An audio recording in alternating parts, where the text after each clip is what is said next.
ہم نے کتنی دفعہ کہا کہ آج کے بعد تبدیلی، لیکن کیوں نہیں تبدیل ہوتے؟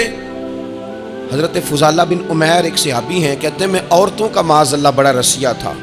ابو جہل نے جب اعلان کیا نا جو حضور کو شہید کرے گا تو اسے 100 سرخ اونٹ دیے جائیں گے، تو کہتے ہیں میں خنجر بغل میں دبا کے نا تو طواف کعبہ کرنے چلا گیا۔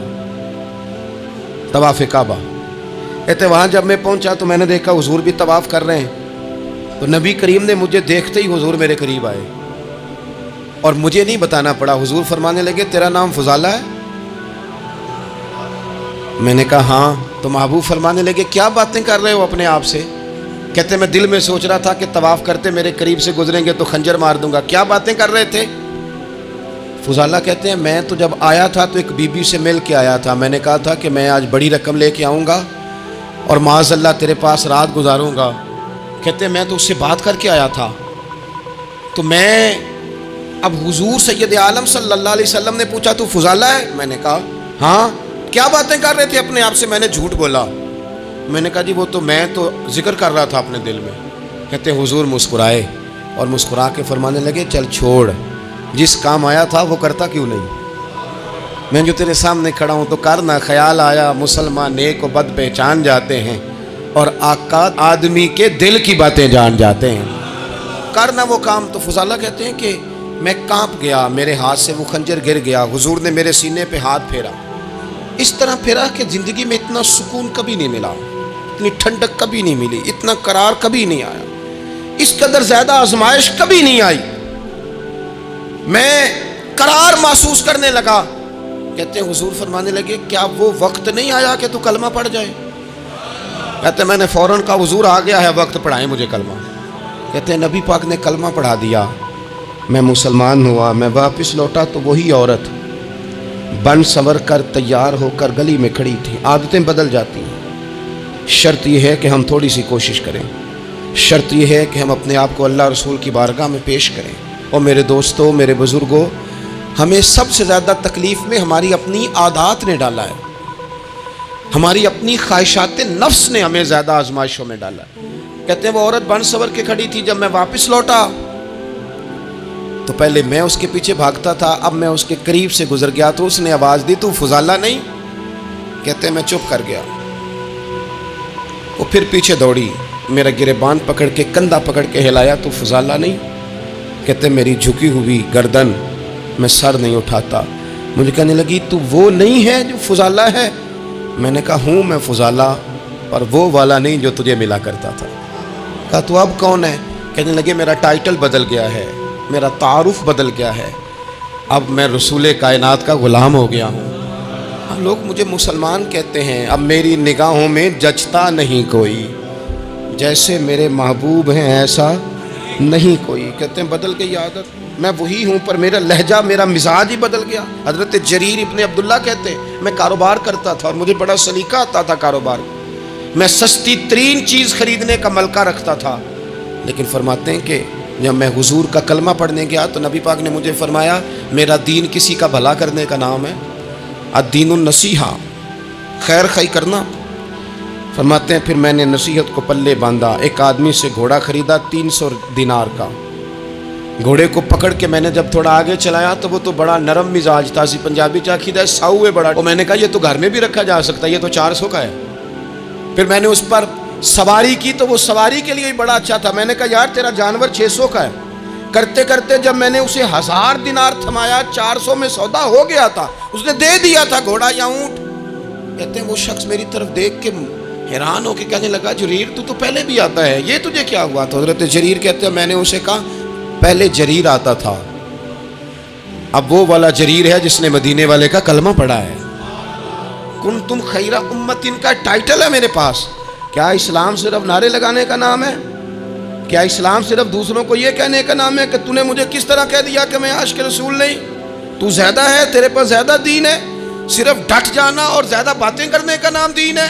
اپنے اندر ایک ایک کر کے غلطیوں کو چھوڑیں، آج کچھ عہد کریں کہ ہم نے فلاں فلاں گناہ سے جان چھڑانی، اپنے اندر کچھ تبدیلیاں لائیں، اور کسی کو بتانے کی ضرورت نہیں، ہمارا اور ہمارے رب کا معاملہ ہے۔ اکیلے میں بیٹھ کے اللہ کے حضور عہد کریں، اکیلے میں بیٹھ کے۔ آج میں نے آپ سے خدمت میں ایک اپیل کرنی ہے، وہ یہ ہے کہ ہم نے نہ آج عہد کرنا ہے کہ ہم نے جھوٹ نہیں بولنا. ایک دفعہ ہم نے بچے سے کہا تھا, مجبور تھے, شاید بڑے مجبور ہوں گے ہم, کسی صاحب نے نا بڑی مجبوری میں ایک دن اپنے بچے سے کہہ دیا, وہ باہر آیا تھا بندہ پیسے لینے, اس کا قرض دینا تھا, تنگ دستی تھی, مجبوری تھی, تو اس نے کہا بیٹا ادھر آ.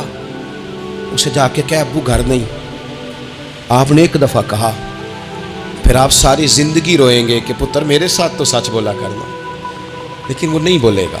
یہ جھوٹ اتنی بڑی مصیبت ہے. عورت اپنے شوہر سے کہتی ہے پیسے تھوڑے دے دیا کر, جوڑے ایک میں گزارا کر لوں گی, میرے ساتھ سچ تو بولنا. وہ سچ تو بول. تو اگر لاہور جاتا ہے تو مجھے لاہور کا ہی بتا کے جا, میرا رشتہ پیسوں سے نہیں اعتماد سے جڑا ہے. ماں کہتی ہے ماں بیٹے سے, پتر سچی بات تھوڑی کر لیا کر, سچی کیا کر. سچ ختم ہو گیا. اب لوگوں نے جھوٹ کا نام بدل دیا ہے, کہتے میں نے بہانہ کر دیا تھا. او بھئی آپ نے جھوٹ بولا تھا, صاف صاف کہیں, نام بدل دیا. جھوٹ کھا گیا میرے ملک کو, جھوٹ کھا گیا اس ملت کو, جھوٹ نے اس امت کو قریب سے آ کے تھام لیا. بڑی آزمائش میں ہیں ہم, مطلب ہر شخصی الا ماشاءاللہ, ہر شخصی. آپ کسی شخص سے کوئی معاہدہ کرتے ہیں, کوئی چیز بنانے کی بات کرتے ہیں, خریدنے کی بات کرتے ہیں, وہ جو کہتا ہے اس پر پورا کیوں نہیں اترتا, وہ غلط بات کیوں کرتا ہے. میرے نبی پاک علیہ السلام سے پوچھا گیا مومن بزدل ہوتا ہے؟ حضور نے فرمایا ہو جاتا ہے, کبھی یہ غلطی آ جاتی ہے. حضور مومن کنجوس ہوتا ہے؟ فرمایا کبھی ہو جاتا ہے. یا رسول اللہ مومن جھوٹا بھی ہوتا ہے؟ تو میرے رسول فرمانے لگے نہیں, میرا کلمہ پڑھنے والا ساری غلطیاں کر سکتا ہے, میرا مومن جھوٹ نہیں بولا کرتا. مومن جھوٹ. ابو سفیان کو کیسر روم نے, ہرقل نے اپنے دربار میں کھڑا کر کے کہا ابو سفیان ابھی کلمہ نہیں پڑھتے تھے, تمہارا کوئی رشتہ ہے نبی پاک سے, جنہوں نے مجھے بھی خط لکھا ہے کہ مسلمان ہو جاؤ؟ کہنے لگے ہاں میں چچا ہوں رشتے میں. کہا وہ کیسے ہیں پیغمبر؟ تو ابو سفیان کہتے ہیں چونکہ میں مخالف تھا, میں نے وہ ساری باتیں کی جو ہم ان کے خلاف کرتے تھے. اس نے آخری بات پوچھی, اس نے کہا ابو سفیان یہ بتا کہ وہ جنہوں نے اعلان نبوت کیا ہے کیا کبھی انہوں نے جھوٹ بھی بولا ہے؟ ابو سفیان کہتے ہیں کہ 1 منٹ کے لیے میں نے کہا کہہ دوں, مخالفت تھی نا, تو پھر میں نے سوچا یہ تو عرب کی وفاداری کے خلاف ہے, عرب میں سے تو کوئی جھوٹ بولنا پسند ہی نہیں کرتا, اور پھر میں اگر حضور کو معاذ اللہ جادوگر شاعر کہوں گا تو شاید کسی کو 1 منٹ کے لیے متوجہ کر سکوں, اور نبی پاک نے جھوٹ بولا ہے, یہ تو مانے گا ہی کوئی نہیں. کہتے ہیں بادشاہ نے پھر زور دے کے کہا سردار بتاتے کیوں نہیں, کیا کبھی انہوں نے جھوٹ بھی بولا ہے؟ ابو سفیان کہتے ہیں میرے ہاتھ میں چھڑی تھی, میں نے زور سے زمین پہ ماری, میں نے کہا وہ میرے رشتے میں بھتیجے ہیں, میری سخت مخالفت ہے, میں ان کے خلاف میدانوں میں نکلتا ہوں, جنگیں لڑتا ہوں, کبھی وہ غالب آتے کبھی ہم آتے ہیں, لیکن میرے سامنے وہ پیدا ہوئے, میں نے ماں کی گود میں بھی دیکھا, دادا کے کندھوں پہ بھی دیکھا, چچا کے گھر میں بھی دیکھا, سیدہ خدیجہ الکبریٰ کا دولہا بنے بھی دیکھا, ان کی 4 بیٹیاں ان کی گود میں کھیلتے دیکھی, اعلان نبوت کرتے دیکھا, لوگوں کو مخالفت کرتے دیکھا, میرے سامنے ان کے مقدس بال سفید ہوئے.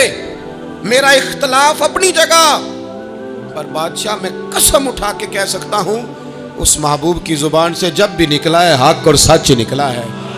اسیر دشمن کی چاہ میں بھی, وہ مخالفوں کی نگاہ میں بھی امی ہے, صادق ہے, معتبر ہے, میرا پیغمبر عظیم تر ہے, میرا پیغمبر عظیم تر ہے, میرا پیغمبر عظیم تر ہے. جھوٹ نہیں کبھی حضور نے بولا. کہتے میں نے جواب دیا تو سناٹا چھا گیا سارے دربار میں, کتنے اس نے سوال پوچھے, گھنٹوں بات ہو, سناٹا چھا گیا. اور پھر بادشاہ نے اپنا پرنا اٹھایا, چادر اٹھائی, کندھے پہ رکھی اور جانے لگا. تو میں نے پیچھے سے پلٹ کے کہا بادشاہ اتنے تو نے سوال کیے, اتنے میں نے جواب دیے, رزلٹ کا بھی تو اعلان کرنا, نتیجہ بھی تو دینا, کیا نکلا؟ تو کہتے ہیں وہ جا رہا تھا, وہیں کھڑے کھڑے اس نے چہرہ میری طرف پھیرا اور کہنے لگا سردار نتیجہ تو نکل آیا ہے, رزلٹ تو نکل آیا. جس بندے نے کبھی بندوں سے جھوٹ نہیں بولا وہ یہ جھوٹ کیوں بولے گا کہ میں اللہ کا رسول بن کے آیا ہوں؟ نتیجہ تو نکل آیا, بات تو کلیئر ہو گئی, اب آگے کیا جانا ہے؟ ایک سردار تھے کسی قبیلے کے, وہ حضور کی بارگاہ میں کلمہ پڑھنے آئے. امام راضی نے لکھا ہے, کہتے میرے اندر 4 غلطیاں تھیں. میں شراب بھی پیتا تھا, چوری بھی کرتا تھا, بدکاری بھی کرتا تھا معاذ اللہ, اور جھوٹ بھی بولتا تھا. حضور کی بارگاہ میں آیا, عرض کی یا رسول اللہ بچپن سے لے کر یہ بیماریاں لگ گئیں, بڑی کوشش کی, ابا نے بڑا مارا, لوگوں نے بڑا کہا, چھوٹی نہیں, اور میں چھوڑ سکتا بھی نہیں. ان کا خیال تھا نا جس طرح ہمارا خیال ہوتا ہے فلانی چیز نہیں چھوڑ سکتے. میں چھوڑ سکتا بھی نہیں. حضور ایک چھوڑ سکتا ہوں, ایک چھڑوا لیں آپ اور کلمہ پڑھا دیں. حضور نے فرمایا بالکل ٹھیک ہے تو ایک چھوڑ دے. یا رسول اللہ کون سی؟ فرمایا جھوٹ نہیں بولنا. جھوٹ, وہ شراب بھی پیتے ہیں, وہ کہتے ہیں میں بدکاری بھی کرتا ہوں, چور بھی ہوں. حضور نے کیا فرمایا؟ جھوٹ. کیا ان سارے کاموں سے زیادہ سخت تھا حضور نے اس سے منع کیا؟ جھوٹ نہیں بولنا بھائی. کہتے ہیں سونے وعدہ ہو گیا. سیدھے سادے آدمی تھے, دیہاتی سردار تھے, گھر چلے گئے. کہتے ہیں جب وہ شراب کے قریب جانے لگا تو دل میں خیال آیا کہ حضور کے پاس شراب پی کے جاؤں گا, اگر کسی نے پوچھا کہ پی ہے تو جھوٹ تو بولنا نہیں, سچ بولوں گا تو حال کیا ہوگا بھلا, وہاں کیفیت کیا ہوگی کہ میں شراب پی کے یہاں آتا ہوں حضور کی بارگاہ میں, مجھ پہ تو حد لگے گی. کہتے ہیں لہذا شراب بھی چھوڑ دی, اٹھا کے ماری دیوار کے ساتھ. کہتے ہیں میں چوری کی طرف ہاتھ بڑھانے لگا تو میں نے کہا صبح اگر کسی نے پوچھا کہ میری چوری کس نے کی ہے, جھوٹ بولنا نہیں, اور اگر سچ بولا تو سوسائٹی میں عزت کیا رہے گی؟ دفع کرو, جو اللہ نے روکھا سوکھا دیا وہی ٹھیک ہے. کہتے ہیں گلی سے گزر رہا تھا, اس عورت نے پھر آواز دی, اس کی طرف جانے لگا اور قریب گیا تو وہ پوچھتی ہے سنا ہے تو نے کلمہ پڑھ لیا ہے؟ کہتے ہیں تڑپ گیا, درد سے آنسو چھلکے کہ اگر میں اس سے جھوٹ بولوں تو حضور نے منع کیا ہے, اور سچ بولوں تو یہ کیا سوچے گی؟ کلمہ پڑھ کے مسلمان ہو کے حضور کا غلام ہو کے یہ انداز ہے. کہتے وہاں سے بھی آ گیا, آ کے نا پیچھے ہو کے بیٹھ گیا. پیچھے حضور تقریر کر رہے تھے, پیچھے ہو کے بیٹھ گیا. غور سے حضور کا چہرہ دیکھ رہا ہوں, غور سے دیکھتا جا رہا ہوں. دنیا کہیں اور دیکھ رہی ہے اور میں حضور کا چہرہ دیکھ رہا ہوں. سر سے لے کر پاؤں تک تنویر ہی تنویر ہے, جیسے منہ سے بولتی قرآن کی تفسیر ہے.